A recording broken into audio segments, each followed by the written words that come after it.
What is going on, Raiders? Soda Dragon here. Welcome and hope you guys are doing well. So guys, today what I got for you is what I think is one of the simplest full auto teams for normal Hydra. Now guys, in my previous video, I talked about my general overall strategy for dealing with the Hydra for any difficulty in any rotation. So if you guys want to see that, I'll link to it below in the pinned comment. But it's a little lengthy, so I'm not gonna go over everything again because it's like 20 minutes. But if you guys really want to know kind of the strategy behind why I pick certain champions, then you guys can find that there. So guys, here's your simple full auto team for any rotation of the Hydra on normal difficulty. How does this team work in a nutshell? Well, firstly, with Apothecary, we have the AoE increased speed, and with Taniks, we have AoE decreased speed. Now with Sentinel, we have the A1 provoke, high chance to land to help us control that head of decay. Plus, we have two other champs and provoke sets just to help us with that head of decay. The head of decay is our first priority, bar none. Now Inquisitor Shamel here helps us counter the head of torment, and we have Ugo here to help us counter the other four heads. That's pretty much it. With that block buffs, that pretty much counters the other four heads. Now it's not perfect, there are more advanced ways to counter them, but as far as the simplest way to counter the rest of the heads besides the head of torment and the head of decay, block buffs, and that is what Ugo brings us. Now how do we do damage? Which HP burns. So Akoth gives us those AoE HP burns, and that is all we need. We don't need exploding HP burns, we don't need enemy max HP champions, none of that. All we need is an AoE HP burner. All right guys, so who can we substitute in for the champs? Well, firstly, let me say, in addition to the things that I'm going to talk about, that is the roles that these champs need to play and the roles that you're looking for in your champs when you're picking your team. In addition to that, you want healers. So I don't want to say plus healer for every single role that I talk about. So I'm just going to say that up front. As many healers as you can get, in addition to doing the roles that we're going to talk about. So firstly, with the Apothecary, we have the AoE increased speed. That's what you want. If you can get an increased turn meter with that as well, all the better. So any champ that can do that. So with Sentinel, we're looking for an A1 provoke, a high chance to land. I would say high chance is 50% or over. That's what we're looking for. Now a cooldown provoke is not good enough in my opinion. Can it work? Sure, it can work, especially if you have really fast champions, but chances are if you have really fast champions, you're probably doing a higher level of Hydra. You're probably not watching a video on normal Hydra. So the easiest way to lock down that head of decay is with an A1 provoker with a high chance provoke, plus with backup provoker. So a cooldown provoker could function as a backup provoker, but not as your primary provoker. Now there is one exception to this rule, and that is War Chief. If you have him, sure, slot him in for Sentinel, okay?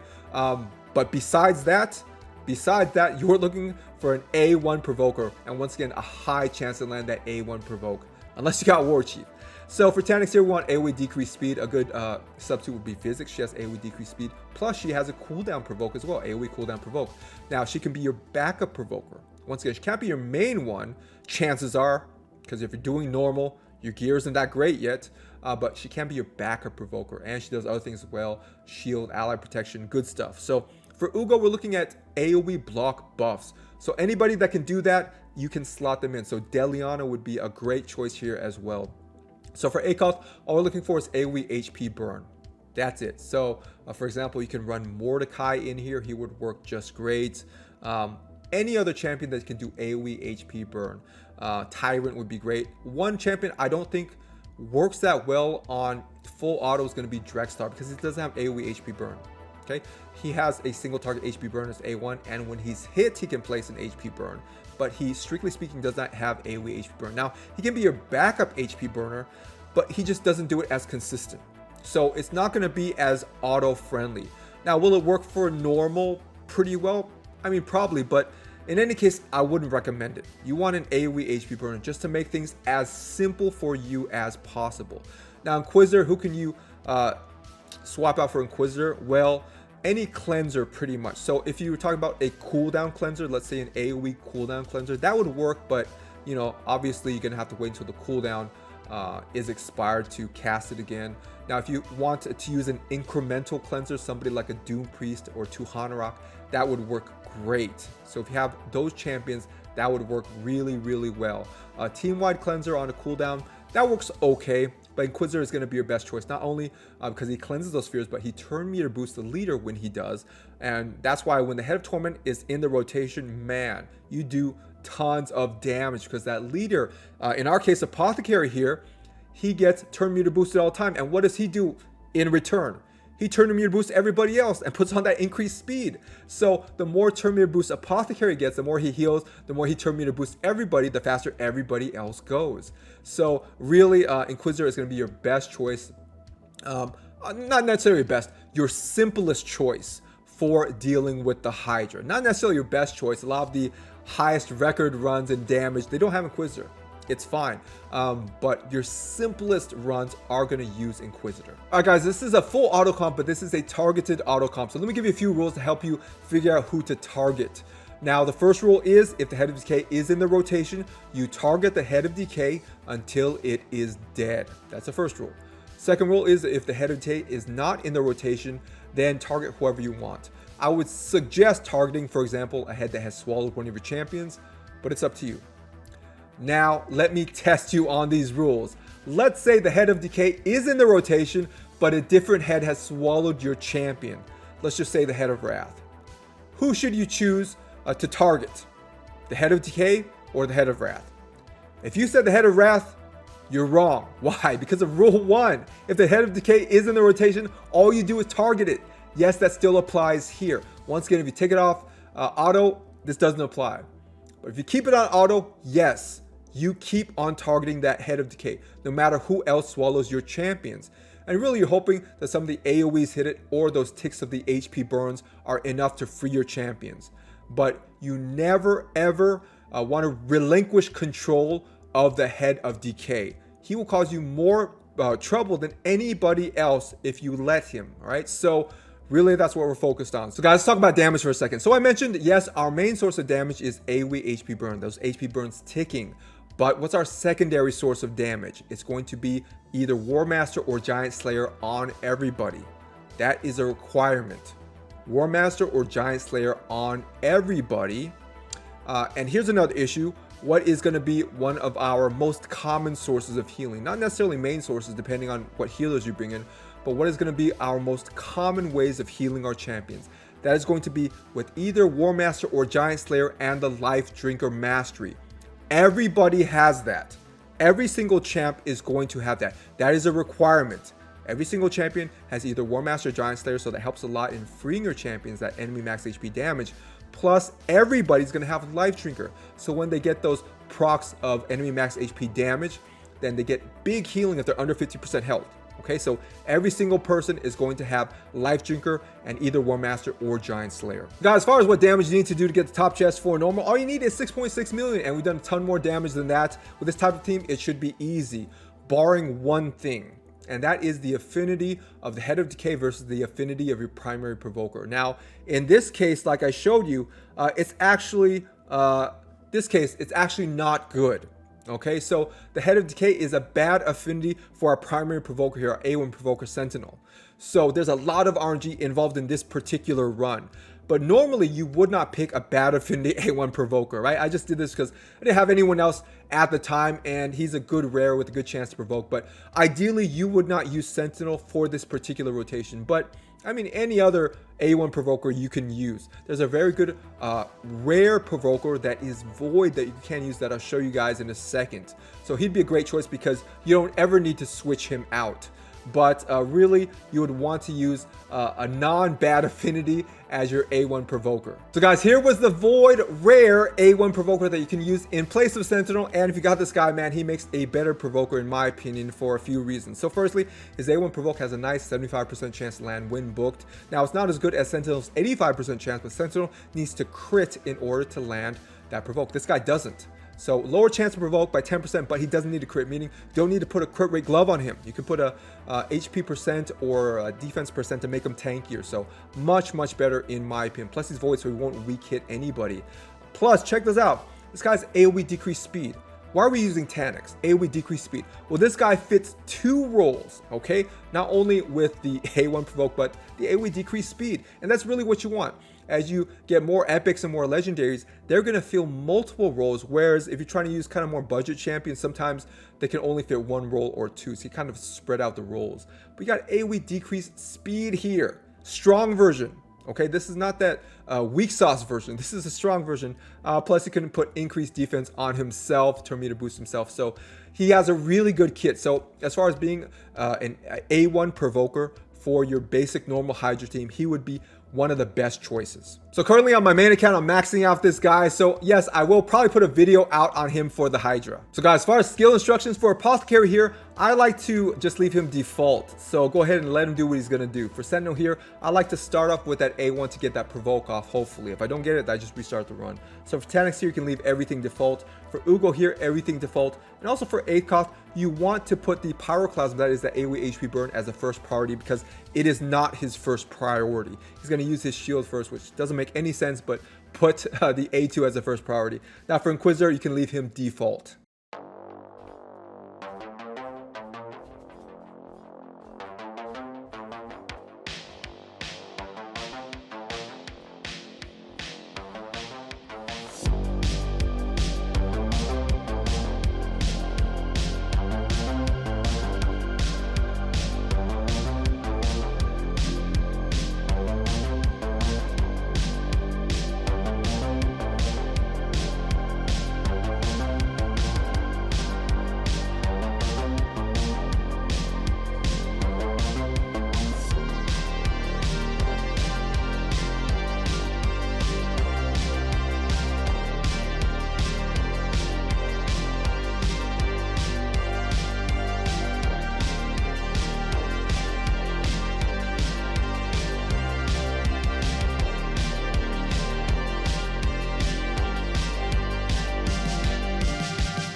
All right, guys, let's go over everyone's gear stats and masteries, starting with Shamail here. So how have I geared him? I have him in a provoke set and an immortal set. Remember, guys, if you're making a mischief tank, that is, you want a champion to draw the attention of that mischief head most all the time, so you don't have to build as much resistance on the rest of your champions.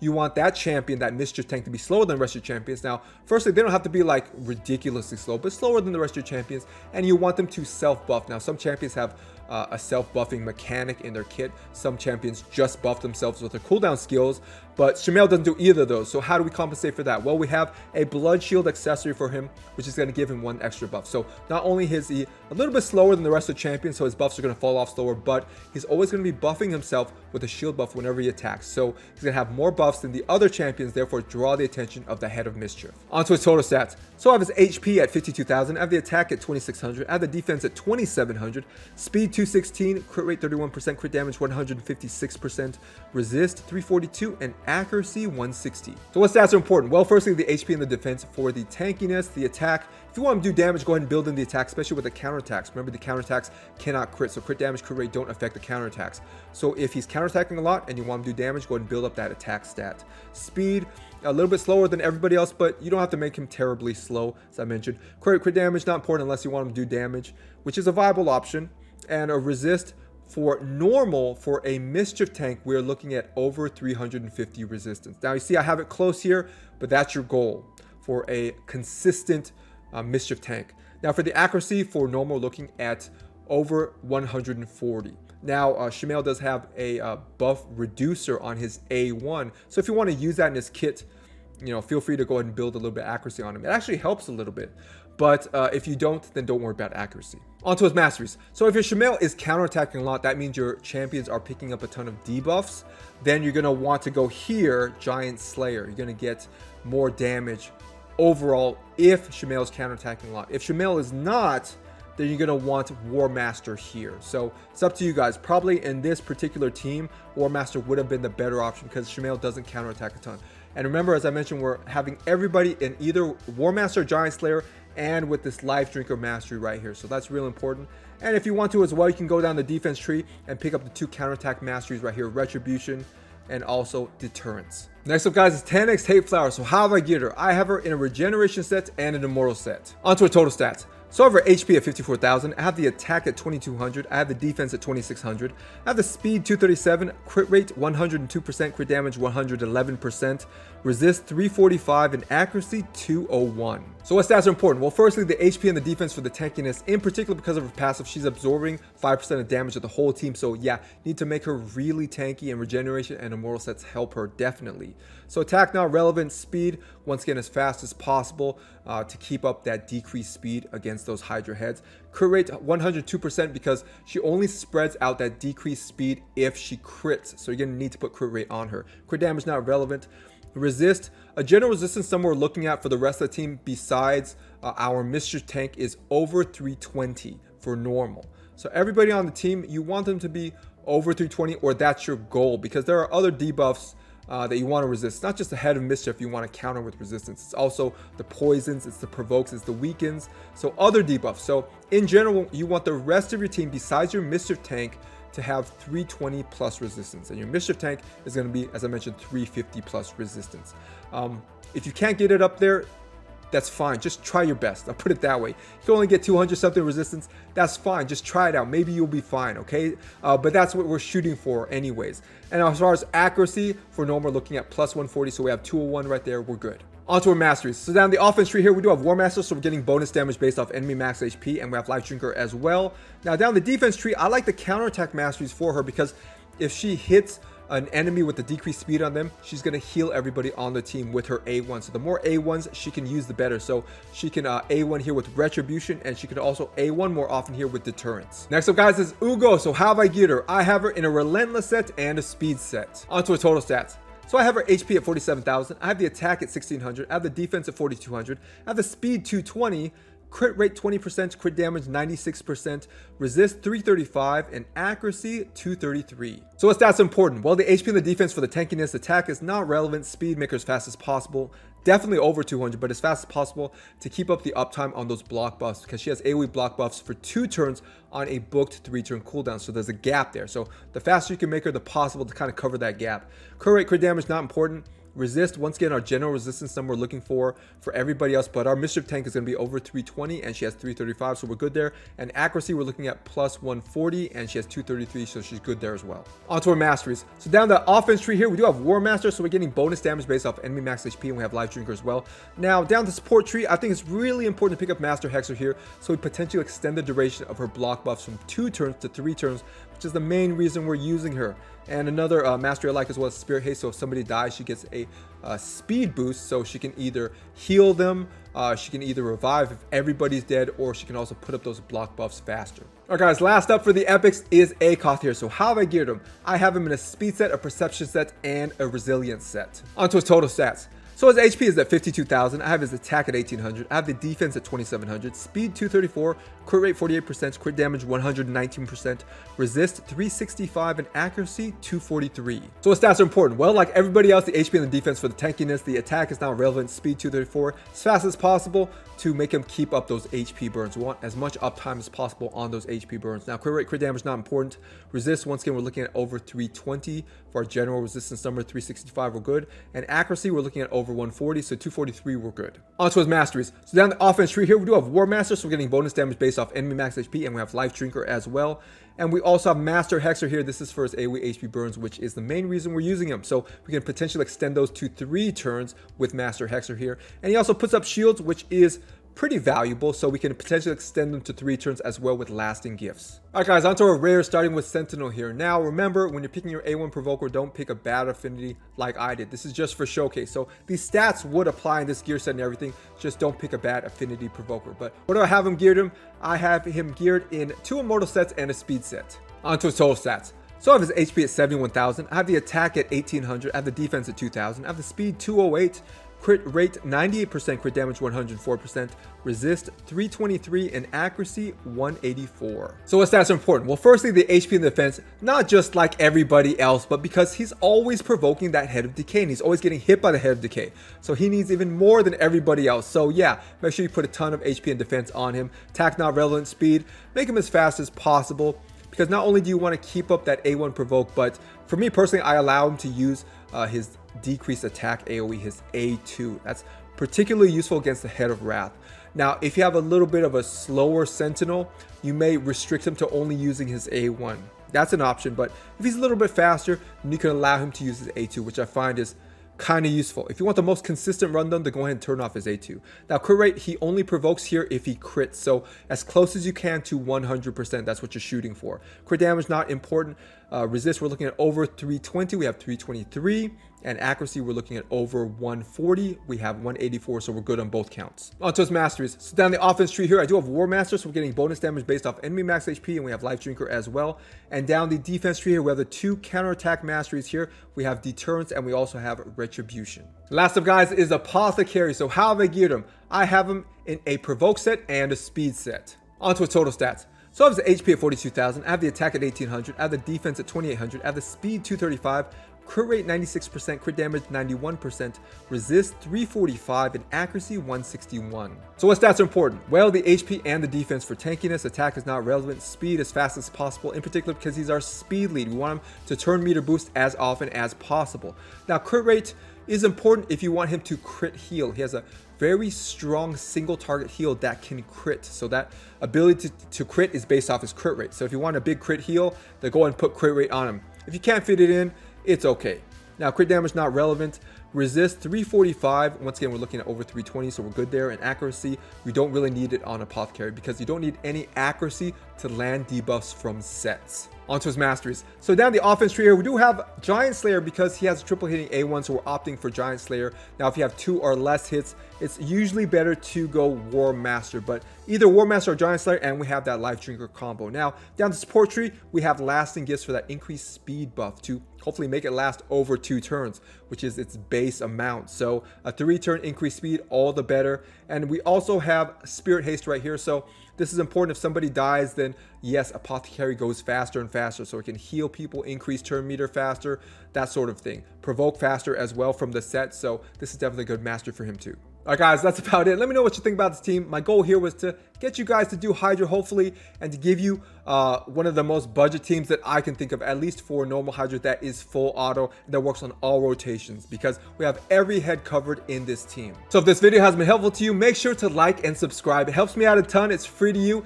and it ensures that you don't miss out on any of my new content. So thanks for watching. Stay safe, guys, and I will see you in the next video.